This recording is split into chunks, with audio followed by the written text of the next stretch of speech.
Hey there, bibliophiles and those raising bibliophiles. Thank you for joining me today. Hopefully today's book review will be helpful to you as you're trying to decide what's appropriate for your children to read and what is not.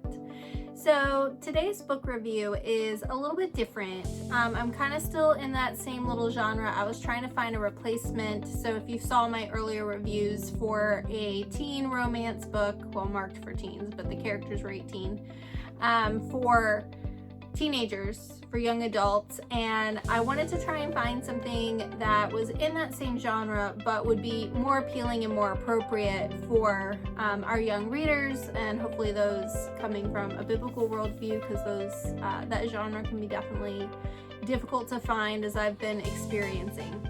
So today's book review is for My Favorite Color Is You're Something Blue, and the author is Eva Austin. And there's a series in this. I was intrigued enough that I think I'll go, definitely not my genre, but I'm going to read some of the sequels to this one.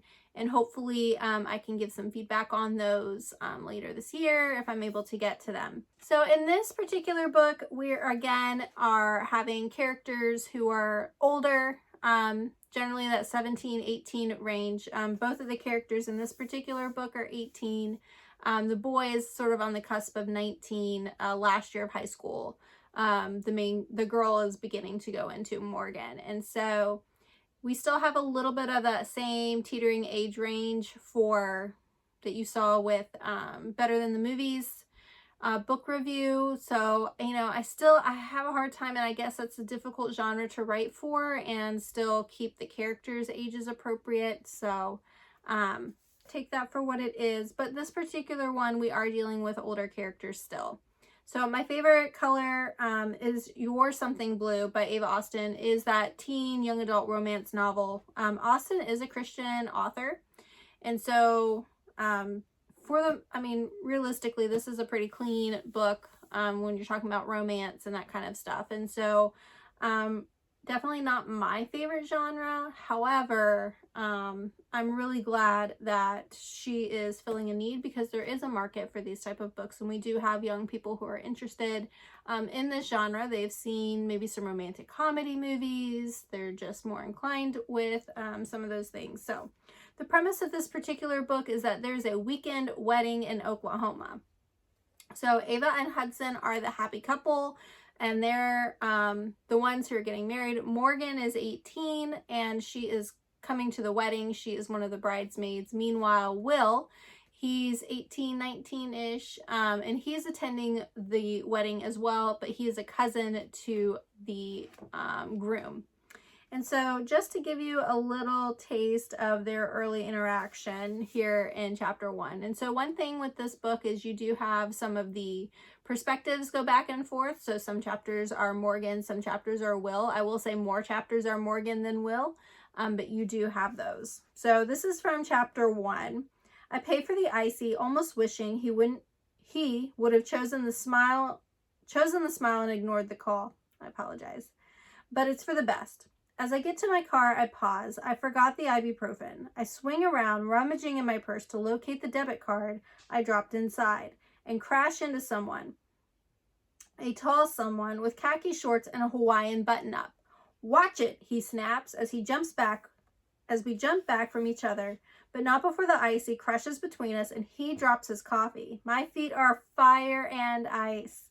I shriek. His coffee has burst open and splashed all over one of my feet, and the blue slushie is dripping down onto the other. I kick my pink flats and shake it from my pale yellow skirt. He stands there, arms out to his side, scowling at the stains down his front and the pile of blue icy on his sneaker. The icy has splattered on the side of my white car. The side of my white card keeps sliding down, leaving faint blue streaks. He opens his mouth, closes it, opens it again. I wiggle my coffee foot. "You could have scalded me. What were you doing?" His mouth flattens into a scowl. "Me? You're the one who ran into me." "What? I was standing by my car, digging in my purse. You ran into me."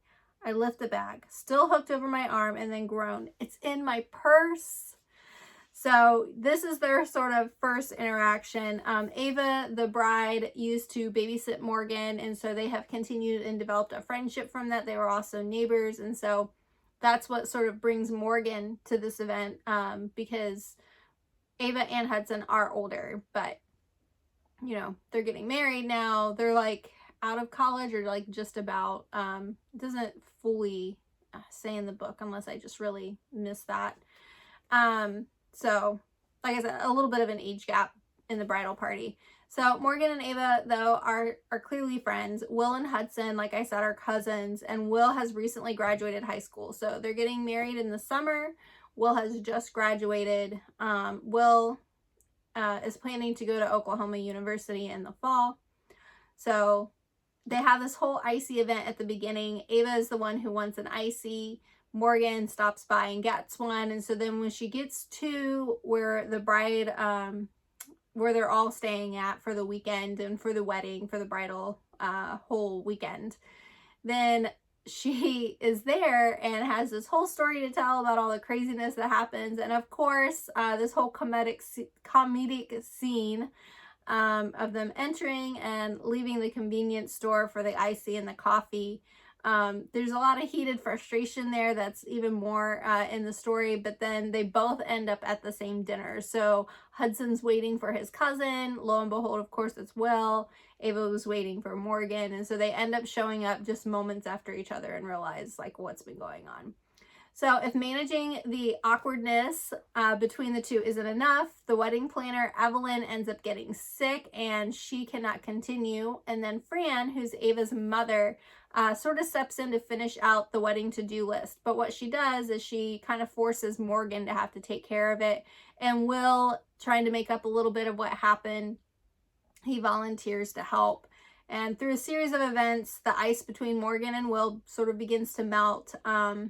But it's not, of course, it's not easy. So there's like all these different things that happen in the story. Morgan's ex-boyfriend is also keeps calling and he wants to rekindle their relationship, which kind of leaves Will in an awkward position because at first, you know, it's like we hate each other, but then we're starting to like each other over the weekend. And of course, all ends well, you know, at the end because it is a romance novel and it has to end well. And they end up just sort of dating and trying to see where things go. The opening chapter, there are some younger girls who are like 13. They're kind of giggling about Will and how cute he is. So I have some notes about that on my written review. So definitely take time to check that out at holdingsteadfastreaders.com. You can find more information there. You can also peruse the website, find resources and other book reviews that may appeal to you and your readers. There is one thing in the book just to make you aware of. So Ava and Hudson aren't able to go pick up their wedding rings, and so they send Morgan and Will to go do this for them. But while they're there, they have to pretend that they are the happy couple. And while they are there, the jewelers won't let them go without taking their picture of them kissing. And so that is sort of where the sparks start to begin to fly with them because they have to kiss each other in order to get the rings for the bride and groom. And then of course they have copies of the pictures. So then the wedding party starts to see them and they'll like do all these series of events. There's nothing more than kissing in this book. So you're not going to see anything inappropriate in that regard. The bride and groom stay separate until they get married. There are a few references of Ava's mother drinking too much. So just to kind of make you aware of that, I would definitely, before you give this book to your teen reader, take a look at that written review, definitely check it out, see if that's something that you really want your reader reading.